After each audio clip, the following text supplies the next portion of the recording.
Welcome to Between the Shelves, the premier Savo Library podcast. I am your host, Alex, and this week I'm joined from Children's Services, the head of Children's Services, Donna. Welcome, Donna. Thanks, Alex. Hi, everybody.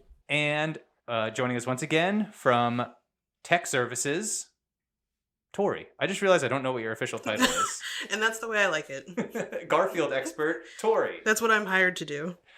So we are celebrating Ginger Cat Day by doing a whole episode on that lovable lasagna-loving cat, Garfield. The most important ginger cat of all. Yes. I did have a ginger cat growing up. His name was Marmalade. Oh. And he's great. He's my second favorite ginger cat. Behind Garfield? Behind Garfield. Marmalade would be insulted to know that. Well, he or she is long dead. I forget.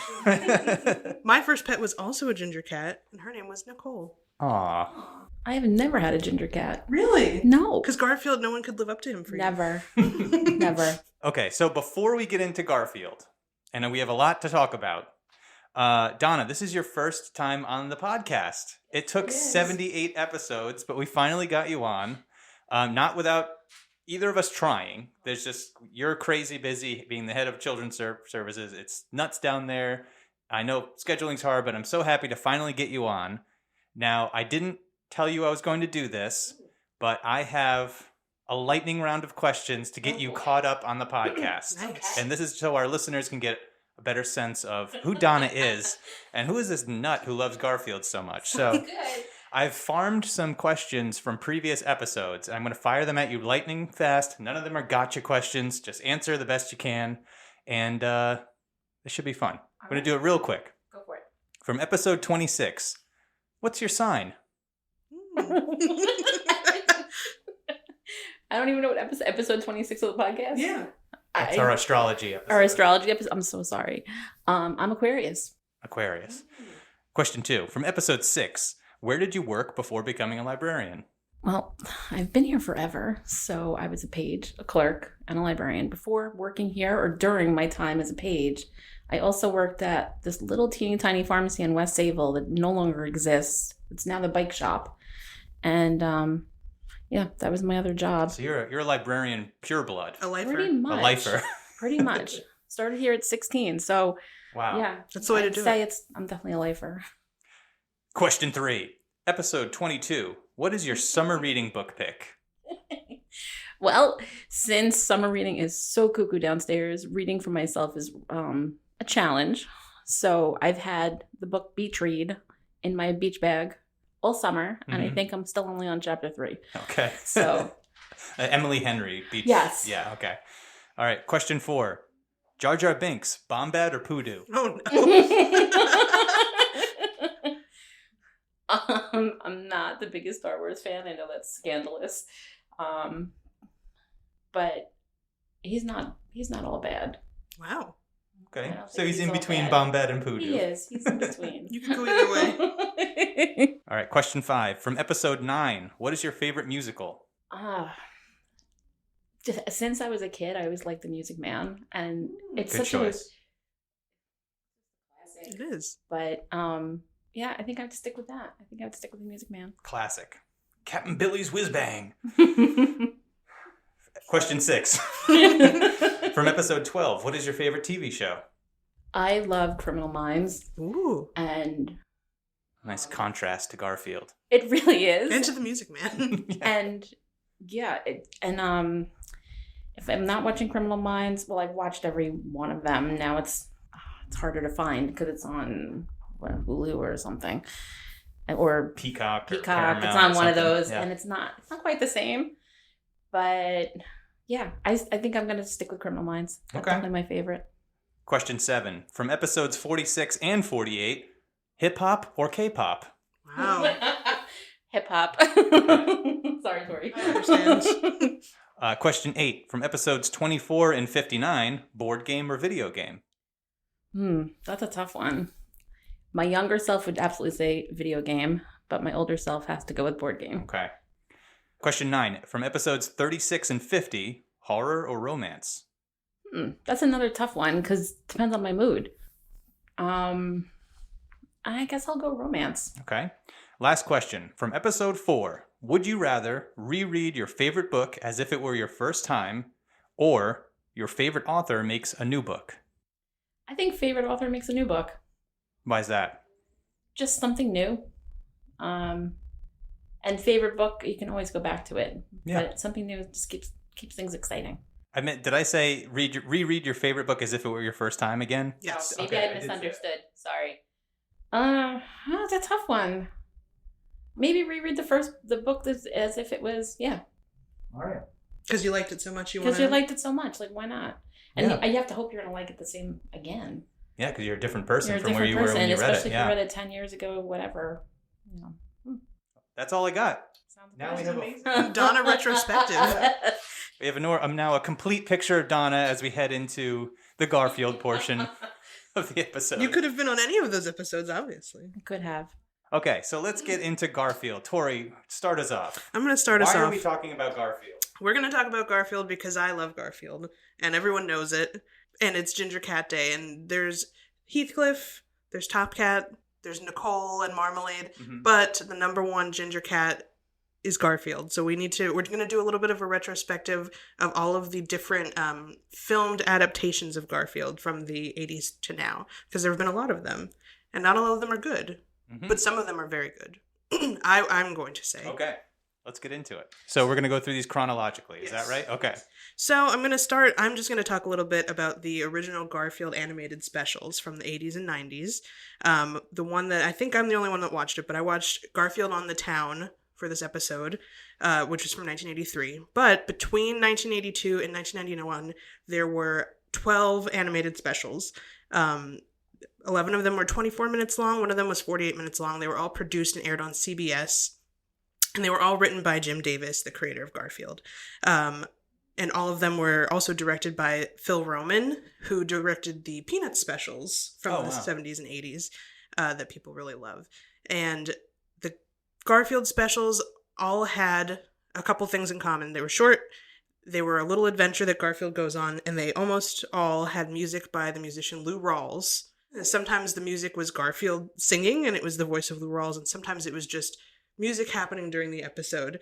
But it creates a very specific vibe, I think, for the specials, but it's good. But I had picked this particular one because of the plot summary that I will read. When John tries to drag Garfield to the vet against his will, he accidentally tumbles out of the car while they're en route. Garfield is all alone on the mean streets, and a gang of local tough tomcats are not happy that he's on their territory. In order to make it home for his lasagna dinner, he'll have to fight for his life with the help of his long-lost family, including his loving mother.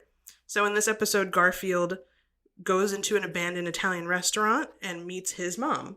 And the restaurant turns out to be where he was born, which is a theme that we find again in one of the later. Interesting. Yes. Was this by total coincidence that his mom happens to be in this Italian restaurant, or? I mean, since someone did write it and it's not real, no. Okay.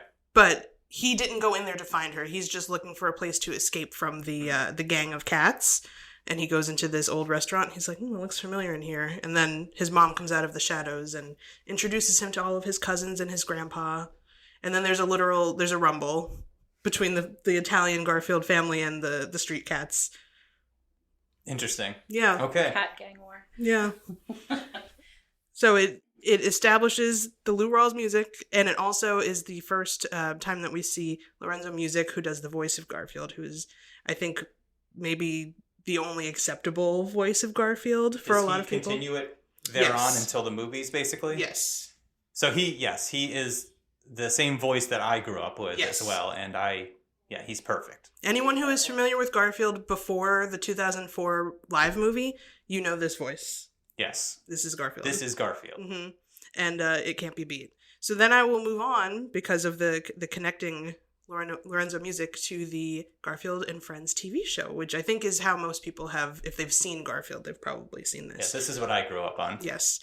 It was an offshoot of the specials. It was also produced for CBS, and it aired on CBS from 1988 to 1994, and it had the entire same voice cast from the specials. Lorenzo Music as Garfield, Tom Hughes as John, Greg Berger as Odie, and they would all stay throughout the entire show. I think 1994 was the latest that they did anything together as Garfield. Jim Davis didn't write the show, but it still keeps the feeling very well. It's like all stuff inspired by the strip. Yeah. Yeah, I loved Garfield and Friends growing up. And I think it works really well because it still keeps the story short. So the Garfield and Friends show, if I remember it correctly, it's kind of broken up into like 3 segments, right? There's like the Garfield segment, and then they go to a barn. U.S. Acres. U.S. Acres. And is there a third segment? Or is The third segment is back to Garfield again, but like a different short. A short, yeah. Which I think works. I think when you start stretching the concept of Garfield out over a feature-length film, or even 30 minutes, it starts to, some flaws start to arise in the character, and just, it loses the spirit, I think, of Garfield. Which is also probably why there's a lot of consistent themes in like the stories between the shows, the specials, the movies. Like they all pretty much have the same plot, because there's only so much you can do. There's not like world building to Garfield. There's a lot of characters, but there's not a lot going on. He likes to eat lasagna, and he wants to send this cat to Abu Dhabi, and he wants to kick Odie. And that's pretty much it. That's pretty much it. And yeah, he's afraid of spiders, and he likes to sleep a lot. Yeah. That's it. John doesn't have a lot of personality. Like, there's not a lot you can do. Although, I think they have done something with it, but we'll get to that. Yeah, we'll get to why I think it starts to break down a little bit when we get to the movies, but... Or I think it starts even to build sooner. up. Okay. And so then we have Garfield the movie from 2004, which is, I think, our first main thing we're going to talk about. Yeah. And I'm going to give some apocryphal background. A story that was shared by Bill Murray on Reddit, I think 11 years ago, that people have accepted as fact, but a writer from the movie has come out and said that it is all a lie. But there's an Ask Me Anything post on Reddit that Bill Murray did after the Garfield movie, where somebody asked him about it, and he told a very long story that maybe we can link in the show notes, but he claims that he agreed to do the Garfield movie because it was directed by Joel Cohen, Cohen. So he thought, I'm going to do a Coen Brothers movie. This is going to be great. And then he made the whole movie and didn't realize until they were making the movie that it was Cohen and not Coen, the acclaimed filmmaker Joel Cohen. And then it was too late. That's his claim. I never bought that for a second. Especially because he did a second movie. He did Garfield: A Tale of Two Kitties. He still participated, so Couldn't have been that you bad. knew who it was then. Yeah, the paycheck was too nice. Yeah. And I think that's what it really was the paycheck. But that's what he claims, and people love to share that story. So that's the background that I have for this movie. But the plot summary is, Garfield is a big orange cat who loves his life. It's just him and his owner, John, who lets him run the household with a sarcastic iron paw. However, when John falls in love with Garfield's vet, Liz, the unimaginable happens. John adopts a dog. Garfield can't stand the interloper, so he's ecstatic when a local TV anchor kidnaps Odie to try to move to New York City and make it big on the entertainment circuit. It seems like the perfect solution to all of his problems, but pressure from Garfield's friends and family make him realize that Odie isn't such a bad addition to the household after all. Can he save him before it's too late? So this movie... Yes. How should we start? Well, let's talk about the cast. So Bill Murray is now Garfield. Rewatching Garfield and Friends, what is the actor's name who plays Lorenzo Music. Lorenzo Music sounds a lot like Bill Murray. So I understand why they might have gone with Bill Murray. And Bill Murray's kind of a frump, by this point in his career, he's kind of like, He's known for being a grumpy, sarcastic character. Yes, exactly. So I understand the casting. Sure. I just wish Bill Murray cared or just tried at all. Every line seems just like second take. He's just saying it. He just woke up, or he's on his way to doing something else, and he's being bothered to do this. Yep, his heart was not in it. No. And it showed. You heard it. So I put down pros and cons for each of the things that we watched, and I will say that I put Bill Murray down as a pro because his performance wasn't as bad as I remembered it to be. I saw this in theaters when it came out. I was 11, and I was already a big Garfield collector and fan, and I remember hating it. He was not, he was a little more subtle with the performance than I remember. He wasn't just... Too subtle, throwing I would away say. every line. Yeah, I guess so. Yeah, I mean... I didn't really notice that it was him, and to me that was a positive. Because I don't want to hear the actor, I want to hear Garfield. Right. Lorenzo Music was Garfield. It wasn't, you're listening to Lorenzo Music. It didn't feel like, okay, well, it's Bill Murray. I don't blame the casting at all. I think it is good casting. I just didn't really... I just wish he kind of just gave it a little bit of more energy. But because he does sound a lot like the Garfield that I grew up with. I think it was great casting. It's just It's not the same. Didn't work out. And that's it. It didn't work out. It wasn't the same. And it was just, wasn't right. So I had a hard time getting into that movie. I just couldn't do it. I did say that the rest of the cast was also a pro to me. Not their performances, but the casting of it. Because the rest of the cast, there's Alan Cumming, Richard Kind, Deborah Jo Rupp, Deborah Messing, and Jimmy Kimmel all play like minor parts in the movie. And none of them were like necessary. Anyone could have done those parts, but they did stack up the cast of at the time, like that's big names. Big names in there. Well, you're forgetting the greatest performance of the entire film, Stephen Tobolowsky as the big bad, playing two roles. I thought he was charming, and I wish there was more of him in the movie. I loved his performance. He's just such a fun... If you don't know who we're talking about, he's Ned Ryerson from Groundhog Day, that actor. Can't separate him from Bill Murray. No. And it worked. I don't know. He was great. I loved how he played like the evil corporate whatever. What is it? The cat food or something? Is that what he's selling? I forget. Yeah, he's a TV commercial, like a Billy Mays, but for cat food. Yeah. The script just writes itself. But I love how he plays the villain, and he also plays his twin brother, who's like this accomplished news anchor. So like they cut to him throughout the movie, and he's like reporting on like something in the UN, or there's like whatever. He's like this acclaimed news reporter, and I love at the very end of the movie, he's just like, "Oh, my idiot brother." Like once he... And unrecognizable, like you almost couldn't tell that they were both the same person. Yeah, the wig helps a lot. But I don't know. I thought that was funny. That was maybe the highlight for me. Can I share a con for me, a negative? I wrote all other characters except Garfield. Because the writers went out of their way to include lots of classic Garfield characters, John, Odie, Liz, Normal, and Arlene, but they were all boring. They had no personality. Like, they could have just not been in it wouldn't have mattered if they were in the movie. Yeah, I agree with you. So, what do you think of the actor who played John? Spencer Breckenmeyer. Yeah. So, I have a note here. I don't know if this is true or not. This is from IMDb Trivia. Jim Carrey and Ben Stiller both turned down the role. Oh, I could see them doing this. I think that would have helped tremendously. That would have been very different. Yeah. Yeah. I would have loved to see Ben Stiller. I think he would have been a great... Jim Carrey might have taken it into a weird place, but I think Ben Stiller would have done a great job. But they also, I feel like they would have brought too much of themselves. It would have been like a Jim Carrey or a Ben Stiller movie instead of John Arbuckle, who is kind of lame. He's not He doesn't have a big personality. No. So those big personalities might not have worked for him. But... Can I ask a question about Odie? Sure. I should have asked this at the top of the episode. What's his deal? Every animal in this universe is a sentient creature that speaks and has personalities, but Odie's just a dog. It was a weird part of this movie that they made him just a dog. Every other animal is CGI. Part CGI. Well, yeah. The cats and the rats are all. But it is weird. And he doesn't make any noises. He doesn't bark. He doesn't react to things. No. He's just there. So is this ever explained in the Garfield Well, because lore? the rest of the time he's not like that, so no. No. Odie has a lot of personality. He has plenty of personality. He never talks, though. No. He communicates, though, which he does not do here. Which doesn't really matter because this is one of the Garfield versions where the humans can never understand the animals, which I think is not the right way to approach Garfield. I feel like it should be nebulous, which is what we see in other versions of it. Sometimes it seems like they are talking to humans. Sometimes humans don't know what they're saying, and that's for humor. Right.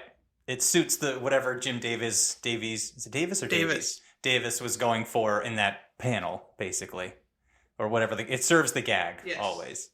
Yeah, okay. I thought I was going to get an answer about the Odie question. No one knows. What's his deal? Odie kind of just does his own thing. The other con I had about this is live action doesn't make sense. Garfield being a fully CGI, realistic style cat, when all the other cats are real cats and all of the people are real people, looks bad, is bad. I don't know. I think that's why I just couldn't get into it, because I was like, what is happening? What? Yeah. What is happening? I've never been a fan of the CGI characters in real world sort of thing, like other than like Who Framed Roger Rabbit when it was like a novelty. Sure. But I've never been a huge fan of it, and I don't think it is necessary. I mean, I guess it kind of is necessary if they wanted to shoot live action.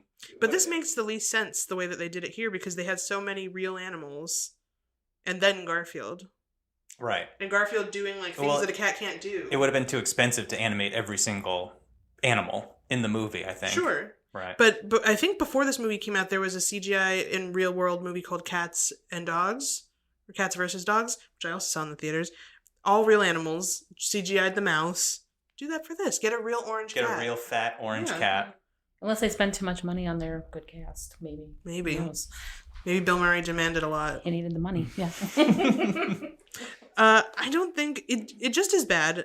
I don't think there's a lot more to say about it. There's one scene. Oh, you did? You have a couple? Well, this movie just felt like a 90s movie. Like, it gave me very 90s vibes. Did anyone else get that? Like, yeah. The plot structure, how insane the plot is, all the gags that break up the plot. Like, it just felt very 90s to me. I have a specific gag. Okay, go for it. The 3-minute long scene where Garfield is watching Black Eyed Peas music video on TV and dancing in his chair, and Odie wants to watch too, so he pushes Odie off the chair, but then they both dance. Mm-hmm. And it's just the whole song of Hey Mama by the Black Eyed Peas. What was the point of that? There was no point at all. Well, actually, the point is that later Odie wins a dog show by dancing to the Black Eyed Peas, so there is a point. But the script is so tight. I could. Of so course, good. it makes sense. That's not the only song in the movie. Too many songs, I'd say. We're forgetting the big hit that came out of this movie, New Dog State of Mind. Yeah. Which is the most regrettable thing to come out of this movie, I think. And I'm not even a native New Yorker. New Dog State of... He also sings I Feel Good at the end for no reason, just by himself in front of his house. Yeah, that was also spitting on the grave of Garfield. The artists who originally recorded. There was one good song, which I would say is the closing credit song by the Baha Men, which is a thing of like the early 2000s, the Baha Men doing your closing theme song. Oh, yeah. Who Let the Dogs Out. I did enjoy that. I'm surprised they didn't redub it. Who Let the Cats Out? They should have changed it. Yeah, the jokes in this movie are just so bad. Like, the punchlines are like, got milk? Like, it's like that level of bad. Like, I don't know. I watched this whole movie just staring at it dead-eyed, like, counting the time until it ended. Because it was long. It was too long. It was only 80 minutes long, which is still too long. You're right. But, yeah, the pace of this movie is just like, it's like they had the editing room, they had guns to their head. Like, if this movie is a minute longer than 80 minutes, people are going to walk out and demand their money back. Like, you need to cut everything that's not essential to the plot. Everything that's not product placement, cut it out. Which, I got a list of some of the products that were featured prominently in this movie. Go for it. Crystal Geyser Water, Pepsi, Kellogg's Cereal, Petco, Samsung, the Black Eyed Peas I'm counting, Wendy's, USPS, Walmart, Greyhound buses, and Red Lobster, which is mentioned but not shown, but I'm counting it anyway. Sure. I probably missed some. You got to pay those bills. 20th Century Fox got those bills to pay. Bill Murray. Yeah, exactly. I only have one more note for this movie, and I thought this was interesting because it ties in with a movie I do really, really like. So at the same time of Bill Murray was doing the voice for this film, he was also shooting The Life Aquatic, the Wes Anderson movie, which is one of my favorite movies ever. So Bill Murray couldn't be bothered to participate in this film at all. So he, instead of going to the Fox's recording studios to record his lines, he actually recorded all of his lines on a boat in the ocean that they were filming The Life Aquatic on. Which I think definitely might have taken him out of the role a little bit. He was out at sea for the whole And I can't imagine their recording equipment was as good might explain some of the of the whole thing, because he definitely wasn't into it. He was saving all of his acting chops for The Life Aquatic, which I appreciate. That's the last note I have about this movie. The soul of Garfield was drained out to make The Life Aquatic a good movie. I'm going to do a brief stop at two shows in between before we get to the final movie. 2009 was The Garfield Show, which was the first of two series that was produced by the French company Dargaud Media. It was a top-rated show in the UK and in France, and then came here.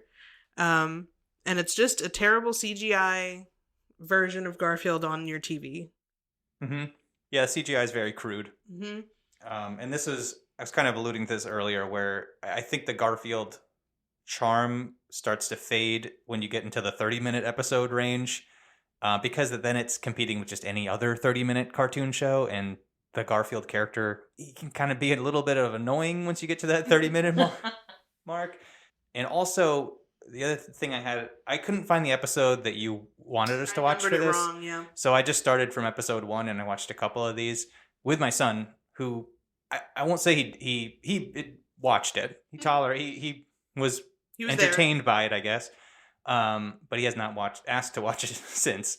But the first episode, like the pilot episode, they're in space with and there's lasagna aliens that are like taking over Earth. It's just like, come on, give me like one episode before we start going to space and talking to lasagna aliens. They assume you have familiarity with the world already. They assume too much. Let's establish the universe first before we leave the planet.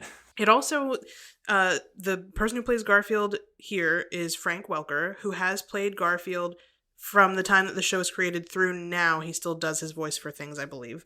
And he is doing an imitation of Lorenzo Music, and it's not pleasant. I did not like it. No. Frank Welker is a very talented voice actor. I believe he was the voice of Optimus Prime in the original Transformers. Like, he's done a lot of iconic roles, but sometimes they'll get him to do a voice that somebody else did, and it doesn't sound anything like it, and instead it's like a Weekend at Bernie's of Garfield. Well, being an impersonator is different from being a voice actor. But he is a voice actor. Right, that's what I'm saying. I see what you're saying. Yeah, so that's all I really got to say about this show. It's not very good. Yeah, I'm happy to move on. How many seasons? They did a lot of seasons of this. It was on from 2009 to 2014, I believe. And because they did then another show in 2019, the same French company produced it, and it's called Garfield Originals. But the style of the show is very different from anything else Garfield that you can watch. It's 30-second shorts with no dialogue that are like primarily physical comedy, slapstick comedy, and they're collected into episodes around a theme. Sort of like Looney Tunes style, but with Garfield characters. I didn't think much of it. I liked the art style. The art style is an improvement, but the themes you were talking about, the theme would be like burping, It's bodily gross out function. humor, yeah. Yeah, which is not. This did not work for me at all. This was maybe the low point of up until this point. But it looked nice. And that brings us to this year's The Garfield Movie. First we watched Garfield the Movie, now it's The Garfield Movie. In 2019, Nickelodeon bought Paws Inc., which is Jim Davis's company that held the IP rights to Garfield. And that's also why the Garfield show ended. And they were making a lot of adaptations around this time where they were buying other IP, like they made the Star Trek Prodigy cartoon in 2021. So this is bringing Garfield from Cartoon Network into Nickelodeon. And here is a short plot summary. After Garfield's unexpected reunion with his long-lost father, Ragged Alley Cat Vic, he and his canine friend Odie are forced from their perfectly pampered lives to join Vic on a risky heist. I love this movie. I love this movie. What are your thoughts? No. I want to hear Donna's thoughts. I really liked it. I'm curious to know what you think. I wasn't sure after the Bill Murray movie if it was going to be good, not good. What are we doing here? Because you bring stuff back and you never know. But you can't, that cute little baby Garfield gets you right at the beginning. So cute. And then you're like sucked right in. So I really did like it. I thought it was way better than I expected. And there was some really funny like points that I was like, huh. But I really, really also enjoyed it. Watching it last night. I'm glad that my fellow Garfield fan agrees. But I'm getting an energy from Alex. Maybe you didn't like it so much? I liked it. Okay. I liked it. I did not, didn't hate it. It was a night and day different improvement from the previous movie, the Bill Murray one. I thought it was clever of them to do an origin story. I liked, of course, baby Garfield was adorable. It was interesting to introduce his family. I didn't know they'd already kind of experimented with that in the past, so I thought that was an interesting choice. They could have just, done what they did in 2004, and they would have probably made a bunch of money. But I liked it overall. I'd say it's like on par with maybe like the second tier Pixar movies. It's not up there with Right. the best animated movies out there, but it could be better. It was heartfelt, which I wasn't expecting. I wish it was funnier. I will say that. I could have used more jokes. It was almost too much action and too much sentimentality, where I was expecting more of a comedy. But overall, I thought it was really good. And with the exception of Chris Pratt, I think the voice acting was pretty good too. See, I felt like it had a lot of humor. I thought it had a good amount of humor, but maybe not. Maybe the humor wasn't the part that's for the kids, because it was sort of like a dry humor. Like the character Otto, who is a giant bull, who's played by Ving Rhames. The things that he's saying aren't funny, but the way that he says them, right, because he says them so seriously, to me is hilarious. Great comedic timing. Mm-hmm. Did not know Ving Rhames had that in him. Also, I thought Ving Rhames was dead. So that was... This is the most pleasant surprise of everything. Realize I have thought... I love Ving Rhames, and I thought he was no longer with us. So that made me very happy. The running joke of him taking too long of pauses when he's talking. Like, I wrote one down. He says, "She's not just my nemesis. She's also my enemy." And it's just... His delivery is very funny. It was very funny. He had some of the best lines for sure. Definitely. And did. like when they're all like getting ready to do their heist, and they have like they're getting like their headsets in, and Garfield's like, what are they like acorns or something? He's like, well, you couldn't get like Bluetooth headphones, and like he's like, they're better than Bluetooth, and he's like, are they? And he's like, they're just as good as Bluetooth. I don't know. It was just funny. But then the acorns work, and it's a running gag. It's that kind of humor where it's not jokes. It's just it is funny what's happening. It's dry, and it's the delivery, yeah.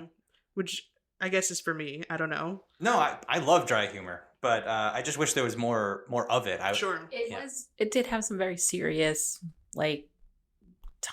things in there, like the dad not being there and you left me, and brought a tear to my eye, honestly. It's like, wow. Believe me, I will take this over what in 2004 just seemed like a series of gags after gags and after gag after gag. So yeah. So what did you think of the cast? I think Chris Pratt should not be getting any more voice acting roles. Please stop casting him. But Samuel L. Jackson, fantastic. Hannah Waddingham, great. Cecily Strong, I thought was pretty good as Margot Malone, one of the villains. One of the stranger casting, Odie, was Harvey. Yeah, but he did a great job. He did. It's sort of like who played Groot and in the Diesel. Vin Diesel. I'm like thinking like motors. Yeah, Vin Diesel. It's like sort of like stunt casting almost, like Vin Diesel as Groot, which I thought was funny. There's also Bowen Yang plays a minor part as a weird dog. Snoop Dogg playing a cat against type.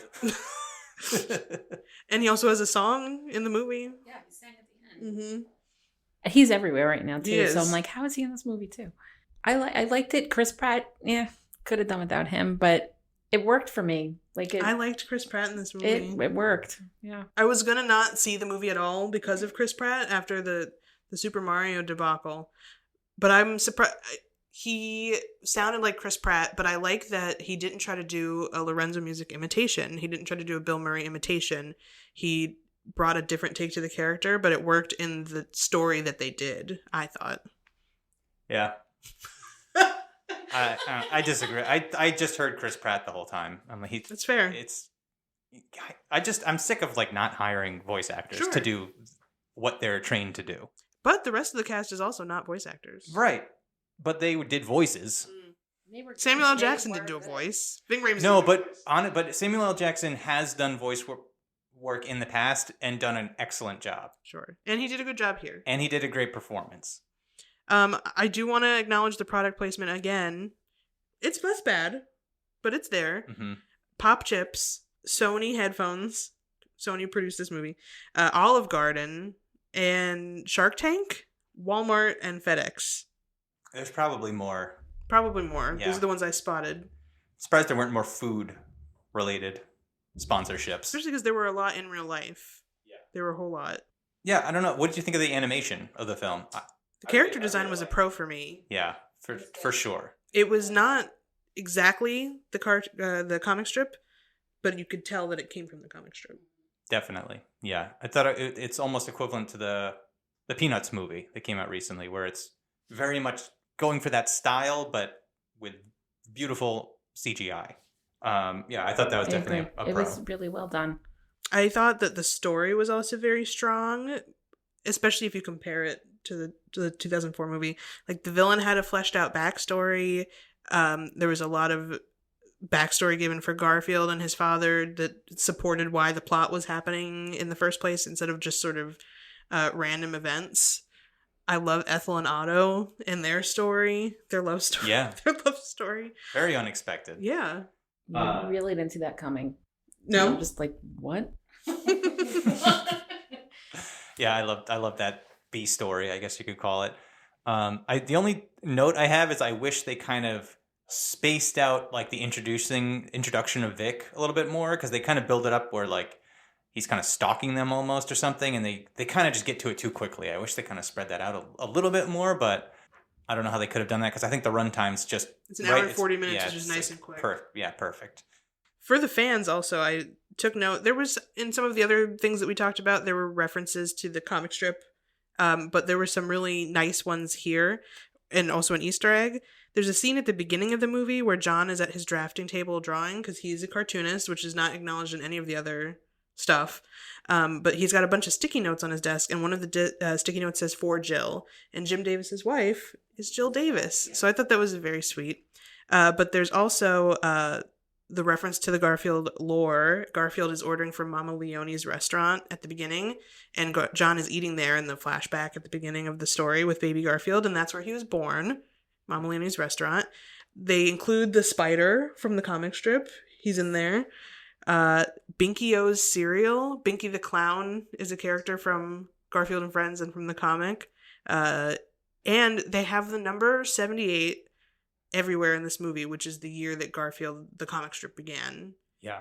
A lot of like visual license references. plates. The password for John's phone is the date of the first comic strip airing. 1978. Yeah. And then when he's abandoned in the alley and Vic goes to like find food, he's in front of a box that says 1978. Like, they really want to make sure we know when it came out. And also Nermal showed up to Garfield's birthday party, which I thought was nice. He didn't talk, but he was there. And Pookie was in there too. And Pookie was in there. They had a nod to Lorenzo as well. There was it was in the city. They had a music shop in the background of Lorenzo's music. Oh, I love that. Yeah. So lots of nice Easter eggs there for the super fans. It's very respectful of the Garfield oeuvre. Yeah. Garfield is 5 in this movie. That's now canon. They explicitly say he's 5 years old. Yeah. How do you feel about that? It feels like he should be older than that. It does. The only other thing I thought Vic was so huge compared to how big Garfield was. When Garfield's supposed to be a big fat cat, and Vic is gigantic. Yeah. Isn't Vic like as big as John in one of the like? There's a family photo of them, and he's behind them all. Yeah, that's a good point. He's a tiger. Yeah, like a really, really big. Yeah, a tiger, gigantic, big fat cat. So it made Garfield look like this little tiny thing. So the age was weird. How old is Vic? Exactly. I mean, cat speaking, he could be 6. He could be 6. That's true. And is Garfield's mom from Garfield in the Town Vic's ex? Vic's is his ex. That's the real question. Interesting. I thought Jinx was going to end up being his mom or something. I was like thinking that the whole time. Oh, what a horrible twist. Yeah. Glad they didn't do that. There's 2 more nods to Garfield lore. I guess it's not even lore. Merchandise, really, is when Garfield's kind of being shot around, when he's trying to get on the train initially. He hits a windshield, and he looks like the old plush doll, which is hugely famous. Yep. And then he shoots off and hits a Garfield blimp, so it's another nod. That was fun. And he went past the Garfield balloon in the Thanksgiving Day parade, too. That's what that was at the blimp. That's what I meant. The balloon. Yeah. Yeah. Float. That's what I meant to say. I had one of those Garfield stick-on window things a million years ago in my car. I was one of those people. In my very first car. So, yeah. Now all we need to do is get the Garfield blimp. Yep. String it up to the top of Sayville Library? I will say, I think this is the best Odie has been in any of the movie. Any previous iteration of Garfield. I loved Odie in this movie. He didn't speak at all, true to Odie, but he always had like a gag going on in the background. When they're on the train and he's just moving stuff around while they have an argument, Garfield and Vic. Yeah. And then he just built an entire, like a little oasis on the train. Mm-hmm. Very funny. Yeah, I love Odie as a sidekick. And it was also interesting, this is like, they didn't do Odie's origin. The movie just starts with Odie already living there and then being established, which I thought was a good choice because we don't need to go through all that again. We've seen... Especially because Odie's backstory from the first Garfield movie is not Odie's true backstory. What's his true backstory? Odie originally belonged to John's friend, Lyman, and John was dog-sitting Odie for Lyman, and then he got written out of the comic strip in like the early 80s, late 70s. So he just never came back. And there's like Garfield fan lore that Lyman is like locked in John's basement. Because he just doesn't come back and no one talks about him. And there was a Garfield on Garfield.com, like the website in the 2000s, there was a game where it's like Garfield and his house becomes a haunted house. And if you go in the basement, Lyman is in there in the game, like as a reference to the fan lore. But maybe that explains why John's just a single guy, you know, living by himself with cats. Doesn't want anybody to see. Yeah, exactly. The guy in the basement. Whole nother side to him. It's a complete psychopath. Free Lyman. Yeah, I don't know. Overall, I enjoyed this movie. I don't know. I think we're all in agreement. It's good. Yeah. I love it. I had one final note here that said Garfield is like Deadpool for young children. He's just like extremely meta and crude at times, and it's just like kind of setting you up for like these are future Deadpool fans. I'm glad you explained because that was one of the most confusing statements I've ever heard on the podcast. Listeners got it. They know. Donna, do you think is this a rewatch for you? Like, does it live up to the Garfield and Friends of it all? I think it could. Yeah. I hope people want to watch it because I don't think it got the recognition when it was out in the theater. Like it kind of was quick. I think it was quick, but I think it did very well. I hope so. I hope so too. Like I do. We'll see what happens when we get the DVD, or if any kids start asking for Garfield stuff when it starts. By the way, when it starts when going, this episode releases, we should have it already because it's released on the 27th, which was yesterday at the time of this recording. Oh, I'm going to the store after work. Oh, nice. To buy this. It did feel like it was quick, though. There was a lot of, like, brand collaborations. I get a lot of Instagram ads for Garfield stuff, but I didn't see a lot of people talk about the movie. It made $228.7 million worldwide. I would say that. What was the budget? It was produced for $60 million. Oh, that is good. This is a hit. A hit, yeah. And it's in good hands, I think, with Sony. Sony's had huge hits with Spider-Man, so I hope they keep it going. Did you guys see the after credits? Not scene piece. Did you stay for that? I did not. If you sit through the entire credits, which I have done twice for some reason, there's a Garfield comic strip at the end where Garfield is addressing the audience and he's like, "Why are you still here? Oh, you're waiting for the sequel, aren't you? So hopefully, interesting. The Garfield Movie 2 Electric Boogaloo in theaters summer 2027. We will see what happens. Yeah. All right. Any final thoughts? Any final segments we have to cover for Garfield on this Ginger Cat Day? Do we acknowledge the merch in the room? There is an orange cat in the room. Because Donna and I both have been collectors, so do we want to talk about some of our favorite? Sure. You have interesting stuff. Well, since I'm the oldest one, and Garfield was a big part of my childhood, I think, because I was born in the 70s and he was everywhere. I had a sleeping bag, which I remember it wore out and I was wrecked that my sleeping bag had holes in it. My mother wanted to throw it out. I have Odie slippers, which are hysterical. I still have them. Me and my best friend both got them. I think we were in high school. So that was somewhere in the very early 90s. You know, we graduated in 91. So those slippers, I still have them. They're in my closet. They're gigantic yellow Odie heads with tongues that stick out and floppy ears. You may see them in the library display case. It's like a tripping hazard. They don't make stuff like that anymore. Gigantic. I have them. I had my Garfield stuck to the window. and lots of window clings. And in my very first car, I was all decked out in Garfield. That's when you decorate your car, that first car. So I had a Garfield on my dashboard, a little like rubber Garfield. I have him somewhere too. I just don't know where he is. And mugs. McDonald's did mugs of Garfield way back. The lead mugs. Do you remember that? Like, yes. Lead mugs? The paint had lead in it. Oh no. We had to collect all of them, and oh yeah, I'm sure. I have multiples of some of the mugs because people started buying them for me when they would see them out and about. They're trying to poison you? Maybe. Oh, I didn't take the hint. Maybe I should have. You also have a nice vintage clock in your office, don't you? I have a Garfield clock in my office that actually was in the old library in the director's office way back. It was in our old director, Tom Tarantowitz, who's now at Brentwood. It was in his office, in his closet. And when he left, he gave it to Bill, who was our computer guy, who was like, oh no, I can't have that. That belongs to Donna because she's the Garfield nut.